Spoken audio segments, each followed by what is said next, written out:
Because we say to people, who are struggling with overwhelm, well, just focus on what you can control, and that and Mm, that is way easier said than done. mm. Right? So if your internal dialogue is still freaking out and you're investing energy and your brain is actually tuning into those things, then it's super hard just to actually look through that noise and to see what matters most and to make decisions around, well, what is within my power.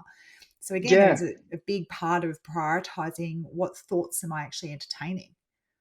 yeah, and it can be really difficult because, imagine that you're sort of hooked up to a lie detector machine, or more of a more than a lie detector, like an anxiety detector machine.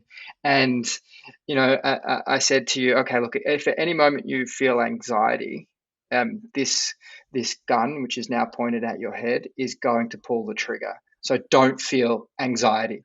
And so all of a sudden, what happens is you can't control that. I mean, your body Yeah, just responds, and now you're focused yeah, on the gun, and all of a sudden the anxiety spikes, yeah, and it's not something that's easily to control. Like, it's yeah, these emotions surface, as and when they surface.